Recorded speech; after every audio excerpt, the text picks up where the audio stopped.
हाँ, hello students. ये हमारा हाइगेंस प्रिंसिपल का नेक्स्ट लेक्चर है वेब ऑप्टिक्स में। तो हम उसी को आगे कंटिन्यू करेंगे।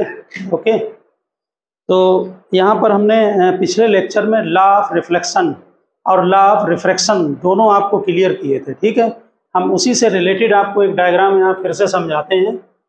देखिए, मान लीजिए ये मीडियम जो है वो रेयरर मीडियम है और ये डेंसर है।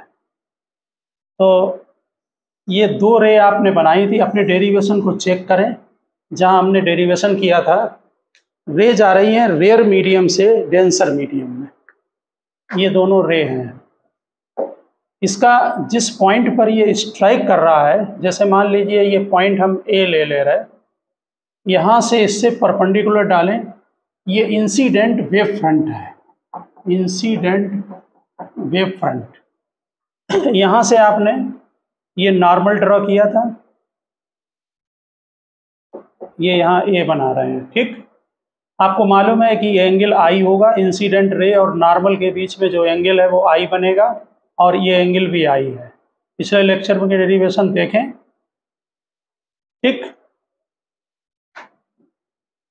यहाँ पर ये जो रे आ रही है ये वेव फ्रंट पर बी पॉइंट पर स्ट्राइक करती है। तो यहाँ रे एक मीडियम से दूसरे मीडियम में जा रही है। ठीक, ये फर्स्ट मीडियम है, ये सेकंड मीडियम। इसी को तुमने डेरिवेशन पर किया है, इसमें ठीक से ध्यान देना। तो जितनी देर में बी पहुंचेगी बी डैश पर, तो ए कहाँ जाएगा। इसके लिए क्या करते हैं कि रेयर मीडियम में स्पीड v1 ले ली और इसमें ले ली स्पीड v2। इसमें स्पीड v1 है, इसमें स्पीड v2 है। तो b से b डैश तक जाने में कितना टाइम लगा, देखिए टाइम t। तो time is equal to distance upon speed. कितनी डिस्टेंस है b से b डैश तक, और स्पीड है आपकी v1। ठीक है, ठीक सेम टाइम में a कितना ट्रेवल करेगा। ठीक, हाँ, तो वो लेकिन डिस्टेंस निकालनी पड़ेगी, तब तो हम सेंटर मान के आर्क लगाएंगे। तो हमें वो जो डिस्टेंस कैलकुलेट करनी है ए डैश। मान लीजिए ए पहुंचा ए डैश पर, ठीक, बी पहुंचा बी डैश पर, ए पहुंचेगा ए डैश पर। वो डिस्टेंस इज इक्वल टू होता है वेलोसिटी इनटू टाइम। टाइम यही वाला होगा यहाँ पर। तो ये वैल्यू पुटअप कर दें आप, तो v2 अपान v1 इंटू बी डैश, ये बन गया आपका ए डैश। ठीक, अब यहाँ नेचुरल है कि ये मीडियम रेयरर है और ये मीडियम डेंसर है। डेंसर मीडियम में स्पीड लाइट की कम होगी। इसका मतलब है कि v2 लेस देन v1 होगा। ओके, तो नेचुरल है कि इसमें अगर आप v2 लेस देन v1 होगा तो a dash less than b dash होगा। अब यहाँ एक बात आप समझने की कोशिश करें।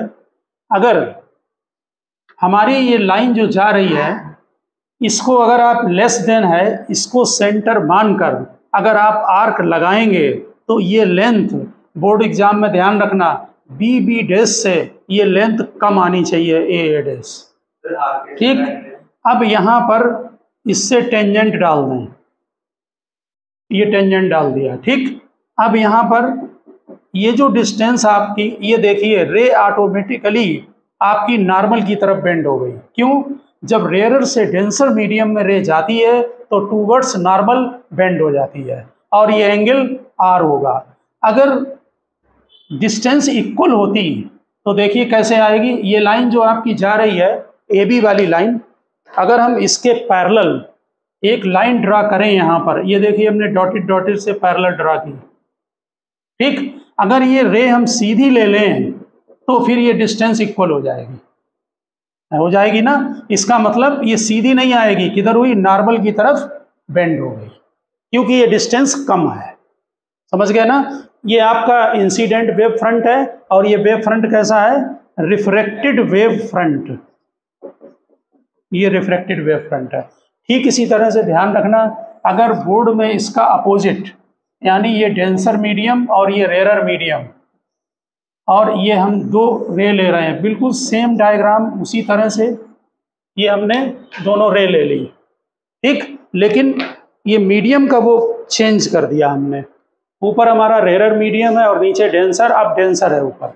यानी रे कहाँ जा रही है, डेंसर से रेयर में। देखिए ये वेव फ्रंट बनाया, ये पॉइंट ए, ये नॉर्मल ड्रा किया, ये पॉइंट बी, बी पहुंचा बी डैश पर। अब इसमें क्या फर्क होगा, अब यहाँ पर जो स्पीड है ये v1 और ये स्पीड v2, फिर a पहुंचेगा a डैश पर। और इसी में ध्यान देना, इस बार जो v2 है वो ग्रेटर देन v1 है, क्योंकि ये मीडियम नीचे वाला कैसा है, रेयर मीडियम है, तो v2 ग्रेटर देन v1 होगा। इसका मतलब कि जो लेंथ a डैश है इसमें वो ग्रेटर देन होगी b डैश। इसलिए बोर्ड में बनाते समय हो सकता है कि डेरिवेशन न पूछकर केवल डायग्राम पूछा जाए कि वेव फ्रंट का डायग्राम बनाओ, जबकि रे जा रही है डेंसर टू रेयर में या रेयर टू डेंसर, दोनों डायग्राम में फर्क है। यहाँ पर ये एंगल आई, ये एंगल आई सेम रहेगा, और ये डिस्टेंस अब सीधी जाती तो ये होती डॉटेड लाइन। अब क्या होगा, अवे फ्रॉम नॉर्मल, अब ये नॉर्मल से डिस्टेंस ज़्यादा होगी और इससे बड़ी लाइन होगी यहाँ पर, इस पर यहाँ कट करें, ठीक, यानी a dash greater than b dash होगा, और इससे यहाँ टेंजेंट डाल दें। ये हमारा जो है वो रिफ्रैक्टेड वेव फ्रंट बन गया। मेन बात ये ध्यान रखना, जो आप भी अच्छी तरह से मालूम है आपको, कि जब रे रेयर से डेंसर में जाती है तो टूवर्ड्स नॉर्मल बेंड होती है, और अगर डेंसर से रेयर में जाएगी तो अवे फ्रॉम नॉर्मल, ठीक। तो ये नॉर्मल से ये एंगल आर बन गया, समझ गए होंगे बात को। तो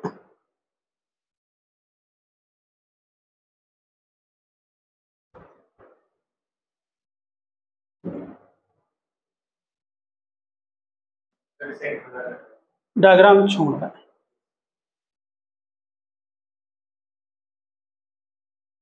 तो समझ में आ गया होगा कि आप कि किस तरह से वेव जो है वो रेयर से डेंसर में जाएगी।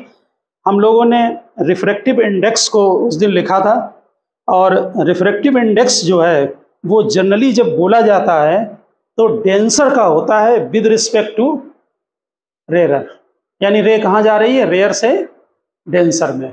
यानी जब हम बोलते हैं रिफ्रैक्टिव, ध्यान रखना रिफ्रैक्टिव इंडेक्स को म्यू से या एन से, दोनों से नोट करते हैं। कोई भी सिंबल ले लें, किसी बुक में म्यू लिया, कहीं एन लिया है, ठीक, म्यू से या एन से रिप्रेजेंट करते हैं। तो ये हमारा जो म्यू है rare with respect to denser, यानी डेंसर का refractive index with respect to rare बोला जाता है, समझ गए ना। जैसे मीडियम जो था, जब हमने ये मीडियम पहले बनाया, रेयर था, जो फर्स्ट डायग्राम था, ऊपर रेयर था नीचे डेंसर था, ये मीडियम फर्स्ट था, ये सेकंड था, इसी को 1μ2 लिखा था तुमने डेरिवेशन में पिछले वाले में, और ये किसके इक्वल था, sine i upon sine r, ठीक। आप डेरिवेशन कर चुके हैं पिछले वाले, उसमें नोट कर चुके हैं, और यही आपका स्पीड ऑफ लाइट, ध्यान दें फार्मूला, यही v1 अपॉन v2 होगा, यानी कि speed of light in medium first divided by speed of light in medium second. समझ में आ गया ना, v1 अपॉन v2 डिवाइड कर लो, स्पीड ऑफ लाइट से भी न्यूमेरिकल आ सकते हैं, इसलिए ध्यान रखना, ठीक। अब यहाँ पर नोट करें, if the first medium is vacuum, मान लीजिए कि पहला मीडियम वैक्यूम है, तो हम इसी म्यू को क्या लिखेंगे, c अपॉन v। यहाँ पर if the first medium is vacuum, अगर वैक्यूम होगा तो यहाँ पर देखिए ऊपर मीडियम में स्पीड कितनी थी, v1, तो v1 की जगह यहाँ क्या हो जाएगा, c, समझ गया ना, क्योंकि वैक्यूम में लाइट वेलोसिटी c से होती है, सिंबल है। जब मीडियम चेंज हो गया तो स्पीड कितनी हो गई, v, यहाँ पर बना ले रहे हैं, यहाँ पर स्पीड c है, यहाँ v है, एयर या वैक्यूम दोनों ही चलता है, ये वैक्यूम है और ये मीडियम है। अब रे ऐसे जा रही है, इधर से आएगी रेयर मीडियम से डेंसर में, समझ गया ना। वैक्यूम कोई नीचे मीडियम है और ऊपर वैक्यूम है, वैक्यूम में लाइट की स्पीड c से लिखते हैं और मीडियम में लाइट स्पीड को v से लिखते हैं, तो म्यू का फार्मूला क्या बन गया, C/V। ये रिलेटिव रिफ्रैक्टिव इंडेक्स है और इसे क्या बोलते हैं, एब्सोल्यूट रिफ्रैक्टिव इंडेक्स। ये क्या फार्मूला लिखा है, V1/V2, तो इसकी जगह C लिख दो, यहाँ V लिख दो। V1 फर्स्ट मीडियम में स्पीड है तो उसकी जगह C नोट कर दिया, V2 सेकंड मीडियम में तो इसकी जगह V नोट कर दिया। समझ गए ना, तो ये वहां पर लिखते हैं ना, ये क्या बनेगा, ये एब्सोल्यूट रिफ्रैक्टिव इंडेक्स कहलाता है। इससे आपका फार्मूला अगर V निकालना है तो C/μ या C/NV बन गया। ठीक, ये क्या बना, म्यू इज इक्वल टू, यहाँ पर क्या बना formula, speed of light in vacuum divided by speed of light in medium. समझ गए ना, यहाँ फार्मूला क्या बना, 1/μ2 रिलेटिव में speed of light in one medium divided by speed of light in other medium. ठीक, ये आपने उसमें लिख रखा है और वहाँ पर ड्राइव कर रखा है। देखिए ह्यूजेंस ने अपनी थ्योरी में, आपने रिफ्लेक्शन और रिफ्रैक्शन ला तो की ही है और ये भी आप समझ गए कि रिफ्रैक्टिव इंडेक्स को डिफाइन कर दिया। ठीक, इन्होंने अपनी थ्योरी में जो प्रिज्म का बिहेवियर है, लेंस का बिहेवियर है, वो सभी जो है वो सक्सेसफुली जो है डिफाइन किए हैं। तो हम यहाँ पर एक लेंस के बिहेवियर के बारे में आपको बताते हैं कि जैसे मान लो ये लेंस हमने बनाया, कौन सा लेंस है, कॉन्वेक्स लेंस। ठीक, इस लेंस में हम यहाँ पर रे ले रहे हैं, ये एक रे ये आ रही है और एक रे हम ये वाली ले रहे हैं जो ये बीच वाली ली गई है। ठीक, एक ये ले लो, 3 रे। ठीक, यहाँ पर ध्यान देना, ये तीनों रे पैरेलल हैं, तो इसको जब हेडिंग डालते हैं तो बिहेवियर ऑफ लेंस, लेंस का बिहेवियर क्या है। देखिए बिल्कुल इस जगह पर इसका वेव फ्रंट बनाएं तो ये बनेगा वेव। समझ में आ गई बात। अब ये पॉइंट हमने ए चूज किया, 2 से केवल डिस्कशन में समझ में आ जाएगा, और ये पॉइंट हम यहाँ पर बी ले रहे हैं। ए से ए डेस पर रे पहुँच गई, लेकिन ये ग्लास है, लेंस ग्लास का बना है या कोई अदर मीडियम का बना हो, समझ गया ना। तो इसमें स्पीड लाइट की कम होगी, यहाँ जब वो जाएगा तो इतना तो एयर में चलेगा क्योंकि ऊपर इतने में एयर है, उसके बाद ये ग्लास में जाएगा, फिर एयर में जाएगा। ध्यान से समझने की कोशिश करो कि ए जब ए डेस पर पहुंचेगा तो ये जो बी है आपका, वो मान लीजिए सी पर आया, फिर ये सी डेस पर आया यहाँ। अब जब आगे जाएगा ये, तो ये सीधा नहीं हो सकता है। क्यों नहीं होगा सीधा, क्योंकि ये वाली जो डिस्टेंस है ऊपर वाली, ये डिस्टेंस इस डिस्टेंस से ज़्यादा होगी। क्यों होगी ज़्यादा, क्योंकि यहाँ लाइट की स्पीड कम है। उतने ही टाइम में जितनी जब ए से ए डेस चलेगा तो जो बी पॉइंट से जब ये आगे जाएगा तो डिस्टेंस ए डेस से थोड़ी सी ज़्यादा होगी, क्योंकि वहाँ पर एयर है और एयर में स्पीड ज़्यादा होती है। यहाँ पर मीडियम है, मीडियम में स्पीड कम है। ठीक, तो सेम टाइम में, क्योंकि डिस्टेंस इज इक्वल टू क्या होगा, बोलिए, velocity into time. Same time में अगर वेलोसिटी कम है तो डिस्टेंस भी कम होगी, समझ गए ना। यहाँ डिस्टेंस ज़्यादा होगी। तो कैलकुलेशन नहीं हम कर रहे हैं, हम समझाने की यहाँ कोशिश कर रहे हैं। वो यहाँ तक तो ट्रेवल कर गया, अब जब बची हुई डिस्टेंस है इसको सेंटर मानकर जब आर्क लगाएंगे आप, तो जो आर्क जाएगा वो इस टाइप से तिरछा होगा, यानी आर्क ऐसे बनेगा, और जब इस पर आप इसको मिलाएंगे तो ये रे ऐसे इंक्लाइंड हो जाएगी यहाँ। ये इसका ध्यान दें, ये इसका वेव फ्रंट बनेगा।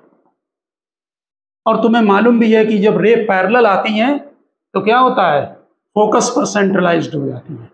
कहाँ मिलती हैं, फोकस पर आके। ध्यान दें, यहाँ समझाने का मतलब है ये रे सीधी नहीं हो सकती है।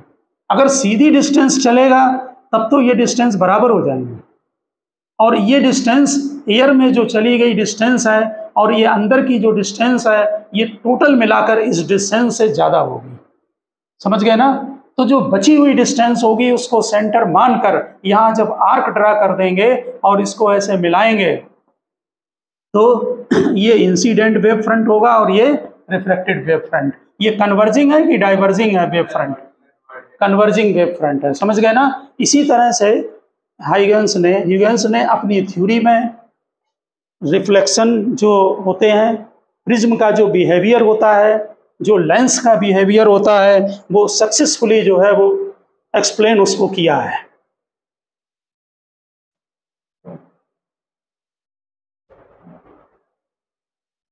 नेचुरल डायग्राम बनाया आपने, मतलब आपने एक ही वेव दिखाई है, एक ही लाइट सोर्स बस एक दिखा, सोर्स तो लाइट का इनफाइनाइट पर है कहीं। नेक्स्ट जरा लिखें वेवलेंथ एंड फ्रीक्वेंसी। लिखिए वेवलेंथ एंड फ्रीक्वेंसी, नोट करें जल्दी, wavelength and frequency.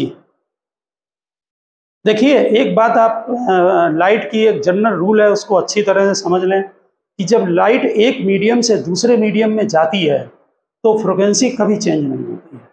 Frequency source की प्रॉपर्टी है, यानी जहाँ से लाइट इमिट हो रही है सोर्स जो है उसकी प्रॉपर्टी है। समझ गए ना बात? बल्ब हो, रॉड हो, सन हो, कुछ भी हो, सोर्स। समझ गए ना? तो नोट करें, when light travels from one medium, when light travels from one medium to another, frequency remains constant.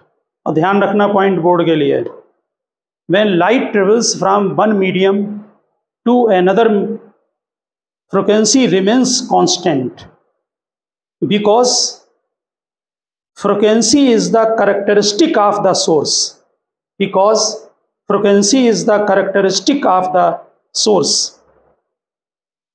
क्योंकि वो सोर्स की प्रॉपर्टी है इसलिए। But light speed and wavelength change, but light speed and wavelength change, यानी एक medium से दूसरे medium में जब लाइट जाती है तो फ्रीक्वेंसी चेंज नहीं होती है। क्या क्या चेंज होगा?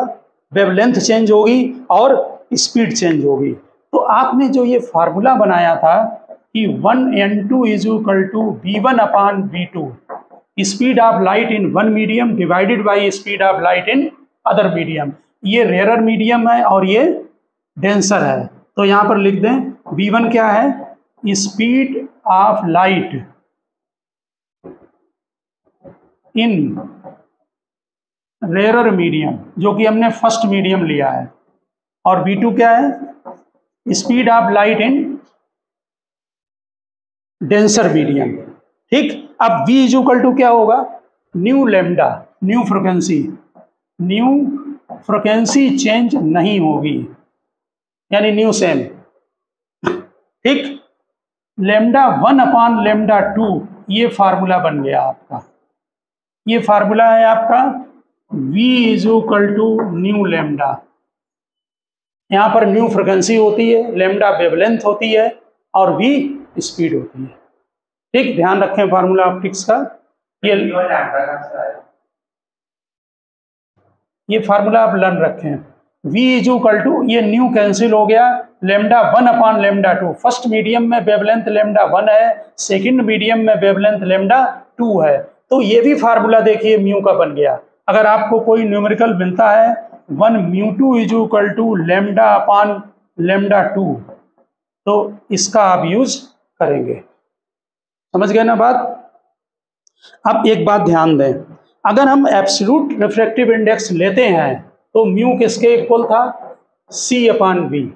c क्या है? Light speed in vacuum divided by speed in medium. वहां पर अदर अलग अलग मीडियम है, डेंसर और एयर, जैसे वाटर है, ग्लास है, या कोई और है, पेपर हो, ग्लास हो। यहाँ क्या है? एक तरफ वैक्यूम है या एयर ले सकते हैं आप, और दूसरी तरफ कोई मीडियम है। तो यहाँ पर जो रिफ्रैक्टिव इंडेक्स आया वो एब्सोल्यूट रिफ्रैक्टिव इंडेक्स होगा। हमने अभी बताया फ्रीक्वेंसी चेंज होगी नहीं, इसमें लेमडा नॉट ले ली हमने वेवलेंथ, और इसमें लेमडा ले ली। तो इस पर आपके चैप्टर में क्वेश्चन है लेमडा नॉट अपॉन लेमडा, तो किसी अदर मीडियम में अगर वेवलेंथ निकालनी है तो म्यू से डिवाइड कर दें लेमडा नॉट को। लेमडा नॉट क्या है? नोट कर दें वहाँ, लेमडा नॉट क्या है बोलो?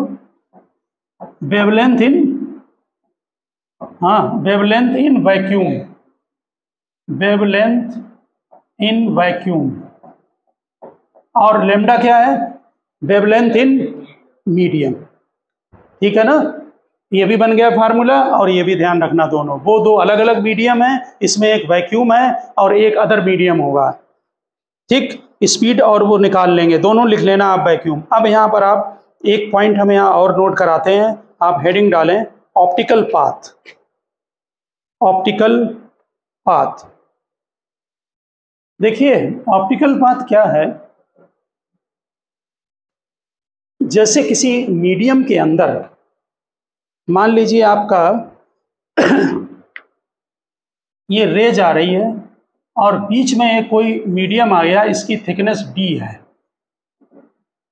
और इसका रिफ्रैक्टिव इंडेक्स म्यू है। ठीक, नेचुरल है कि इसमें स्पीड लाइट की कम हो जाएगी, यहाँ वैक्यूम है। बिल्कुल इसी टाइम पर जितनी देर में वो A से B तक गया है, इतनी देर में वैक्यूम में ज़्यादा चलेगा या कम? इसमें ज़्यादा डिस्टेंस ट्रेवल करेगा। क्यों? यहाँ स्पीड ज़्यादा है। तो जो यहाँ डिस्टेंस ट्रेवल करता है वैक्यूम में, वो म्यू इंटू डी होती है।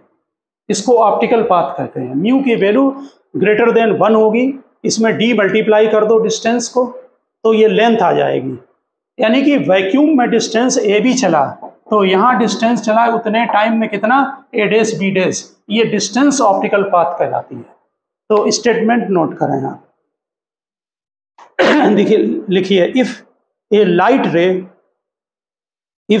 रे travel a distance, if a light ray travels a distance d in a medium whose refractive index with respect to air is mu, कहीं कहीं n भी दे सकते हैं, ठीक है ना?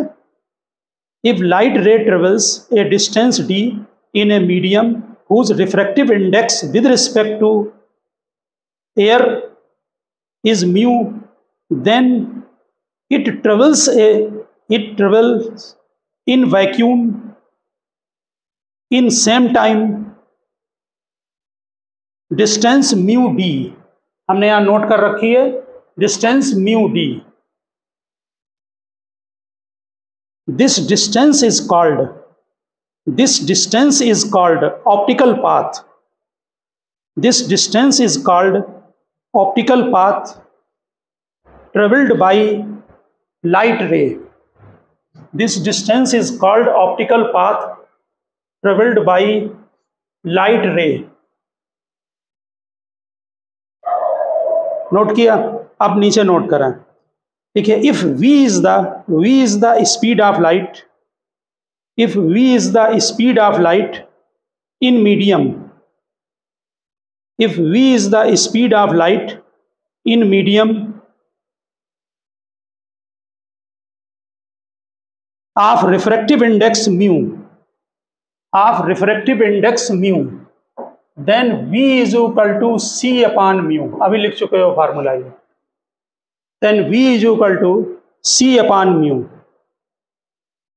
c is the speed of light in air, c is the speed of light in air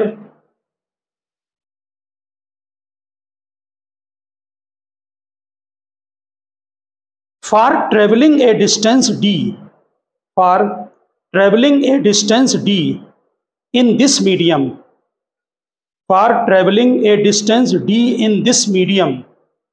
the time taken by light ray,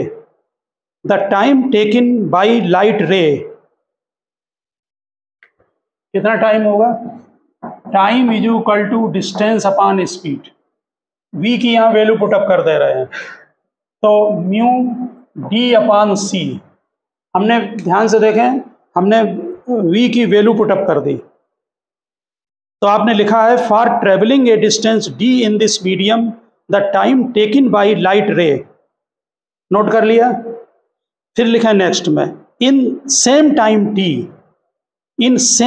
t the distance travelled by light ray, in same time t the distance travelled by light ray in air or vacuum, in same time t the distance traveled by light ray in air or vacuum, देखिए कितनी distance चलेगा, distance is equal to velocity into time, velocity कितनी होगी vacuum में, c, और time यही वाला, तो c इंटू ये टाइम मल्टीप्लाई कर, बहुत सिंपल है, 2 लाइन की चीज है, c से c कैंसिल करें तो डिस्टेंस म्यू डी के इक्वल हो गई। इसका मतलब है कि मीडियम में अगर d चलेगा तो सेम टाइम में वही लाइट रे वैक्यूम में म्यू इंटू डी चलेगी। नोट करें नीचे, so a light ray travel, so a light ray travel a distance d, capital D लिखना, so a light ray travel a distance d in a medium of refractive index mu in same time, refractive index mu in same time it travels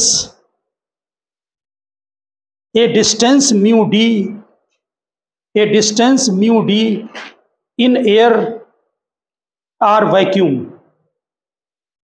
in air or vacuum। समझ गए ना?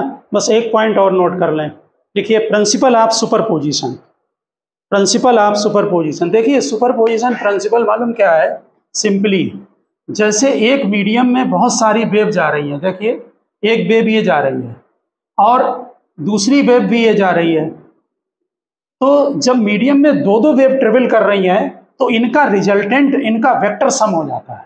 Vector sum को समझे, मतलब जहां इनके trough हैं, देखिए ये एम्पलीट्यूड और ये मिलकर नेट एम्पलीट्यूड लार्ज हो जाएगा। आ रही बात समझ में? इन दोनों को ऐड कर दो, जैसे ये 4 है ये 3 है, तो एम्पलीट्यूड कितना हो गया 7। समझ गया ना? ये सेम हमने ट्रफ क्रेस्ट के ऊपर लिए हैं, एम्पलीट्यूड बढ़ जाता है। समझ में आ रही बात? और अगर अपोजिट जा रहे हैं तो क्या होगा जरा बताना, ये रे माइनस हो जाएगा। मान लीजिए अगर एक वेव इधर जा रही है और दूसरी वेव इसके ठीक 180 डिग्री पर ये जाए, ये भी इधर जा रही है, अगर इसका एम्पलीट्यूड 4 है और इसका 3 है तो जो नेट रिजल्टेंट है वो 1 बचेगा।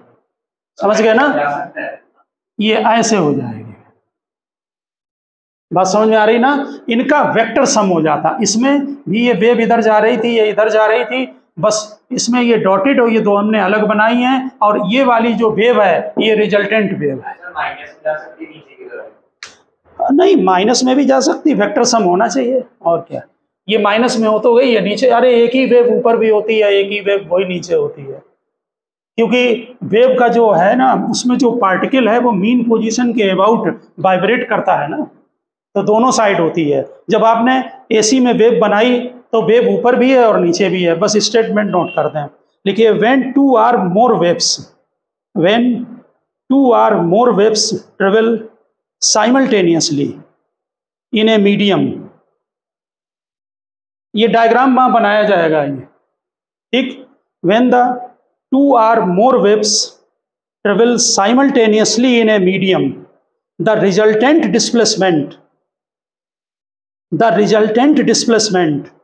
at each point of the medium, the resultant displacement at each point of the medium at any instant is equal to the vector sum of all the displacement produced by the 2 waves separately.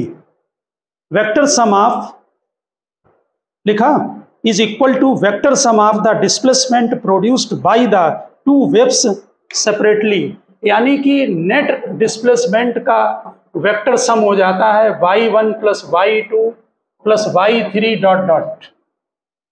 ये जो waves हैं ये सभी में लगती हैं, लेकिन इनमें एम्पलीट्यूड लार्ज नहीं होना चाहिए, बहुत कम एम्पलीट्यूड के लिए लगेगी, ठीक। यहाँ पर खाली एक पॉइंट लिख दें, it holds all types of waves, it holds all types of waves except for the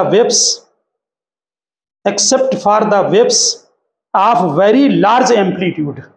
It holds all types of waves except for the waves of very large amplitude, such as laser waves, such as laser waves. Okay, तो okay student, कल हम next lecture में interference का discussion करेंगे next lecture में। Okay.